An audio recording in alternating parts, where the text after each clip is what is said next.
ഇന്ന് ഞാനിവിടെ മുട്ടക്കറിയാണ് വെക്കുന്നത്. അത് എൻ്റെ രീതിയിലാണ് വെക്കുന്നത്. നിങ്ങളും ഇങ്ങനെയാണോ ഉണ്ടാക്കുന്നതെന്ന് പറയുക. ഇനി അതെങ്ങനെയാണ് ഞാനിവിടെ ചെയ്തെടുക്കുന്നതെന്ന് നോക്കാം. അതിനായിട്ട് ഞാനിവിടെ ചീനച്ചട്ടിയിൽ എണ്ണ ഒഴിച്ചു കൊടുത്തു. ചൂടായി വരുമ്പോൾ അതിലേക്ക് ഇതുപോലെ അരിഞ്ഞു വെച്ചിരിക്കുന്ന ഉള്ളി ചേർത്ത് ഇതൊന്ന് നല്ലവണ്ണം വഴറ്റിയെടുക്കണം. ഞാൻ മുട്ട പുഴുങ്ങി റെഡിയാക്കി വെച്ചിട്ടുണ്ട്. ഈ ഉള്ളി ഇനി നല്ലവണ്ണം ഒന്ന് വഴന്ന് കിട്ടണം. അതുവരെ ഇത് നമുക്ക് തുടർച്ചയായിട്ട് ഇളക്കിക്കൊണ്ടിരിക്കണം. ഇതിലേക്ക് പെട്ടെന്ന് വഴന്ന് കിട്ടാൻ വേണ്ടി ഇതിലേക്ക് കുറച്ച് ഉപ്പ് ചേർത്ത് കൊടുത്തിട്ടുണ്ട്.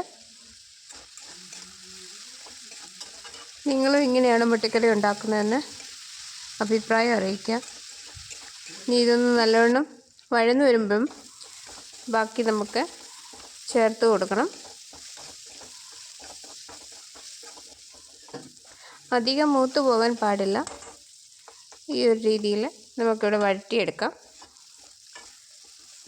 എല്ലാവർക്കും മുട്ടക്കറി ഉണ്ടാക്കാൻ അറിയാം. എങ്കിലും ഞാൻ എൻ്റെ രീതിയിലൊരു മുട്ടക്കറി ഉണ്ടാക്കിയപ്പം വീഡിയോ ഇട്ടെന്ന് മാത്രമേ ഉള്ളൂ.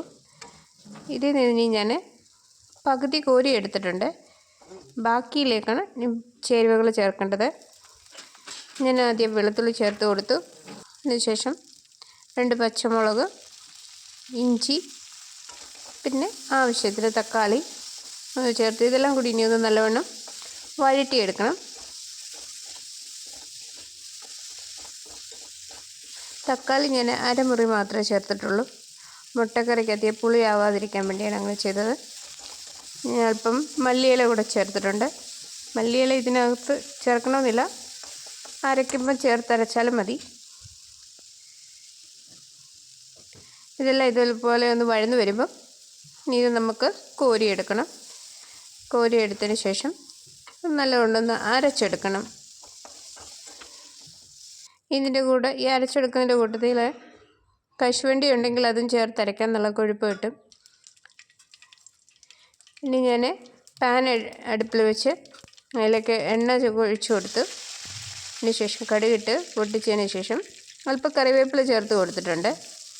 ഇനി ഇതിനു മുമ്പായിട്ട് വഴറ്റി വെച്ച് ഇതിൽ നിന്ന് പകുതി ഉള്ളി മാറ്റി വെച്ചല്ലോ അത് ചേർത്ത് കൊടുത്തു.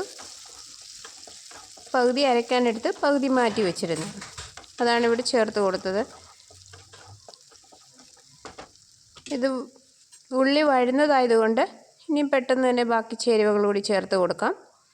ആദ്യം മല്ലിപ്പൊടി ചേർത്ത് കൊടുത്തു, മുളക് പൊടി, പിന്നെ മഞ്ഞൾപ്പൊടി, പെരുംജീരകം, ഞാൻ അല്പം മട്ടൺ മസാലയാണ് ചേർത്ത് കൊടുത്തത്. ഇനി ഇതിൻ്റെ പച്ചമണം മാറുന്നവരെ ഇത് നമുക്ക് മൂപ്പിച്ചെടുക്കണം. നല്ലവണ്ണം ഒന്ന് മൂത്ത് വരുമ്പം ഇനി നമുക്ക് അരച്ച് വെച്ചിരിക്കുന്ന ചേരുവ കൂടി ചേർത്ത് കൊടുക്കണം. അല്പം കുരുമുളക് പൊടി കൂടി ചേർത്ത് കൊടുത്തിട്ടുണ്ട്. അത് ഓപ്ഷണലാണ്, തികച്ചും നിങ്ങൾക്ക് ഇഷ്ടമെങ്കിൽ മാത്രം ചേർത്താൽ മതി. ഞാൻ അരച്ച് വെച്ചത് വെളുത്തുള്ളി, ഇഞ്ചിയും തക്കാളി എല്ലാം കൂടെ അരച്ച് വെച്ചത് ചേർത്ത് കൊടുത്തു. ഇതുപോലെ ഇതെല്ലാം കൂടി ഒന്ന് മൂപ്പിച്ചെടുത്തതിന് ശേഷം ഇനി നമുക്ക് ആവശ്യത്തിന് വെള്ളം ചേർത്ത് കൊടുക്കാം. അത് ചാറിനനുസരിച്ച് എത്ര വെള്ളം വേണോ അത്രയും ചേർത്ത് കൊടുക്കാം. അധികം വെള്ളം കൂടി പോകാൻ പാടില്ല. ഈ ഒരു രീതിയിൽ വെള്ളം ചേർത്ത് കൊടുത്ത് ഇനി ഇതൊന്ന് അടച്ചു വെച്ച് തിളപ്പിക്കണം. ചാറെല്ലാം ഒന്ന് കുറുകി വരുമ്പോൾ ഇനി നമുക്ക് ഇതിലേക്ക് പുഴുങ്ങി വെച്ചിരിക്കുന്ന മുട്ട ചേർത്ത് കൊടുക്കാം.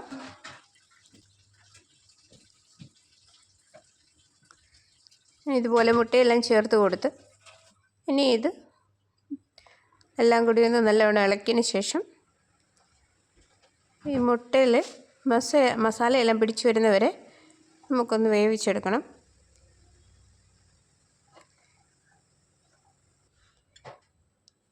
നമുക്കിതൊന്ന് അടച്ചു വെച്ച് ചെറിയ തീയിൽ ഒന്ന് വേവിച്ചെടുക്കാം. നിങ്ങൾ ഇതുപോലെ ഉണ്ടാക്കി നോക്കുക. നിങ്ങൾക്ക് എൻ്റെ വീഡിയോ ഇഷ്ടമാണെങ്കിൽ അഭിപ്രായം അറിയിക്കണം.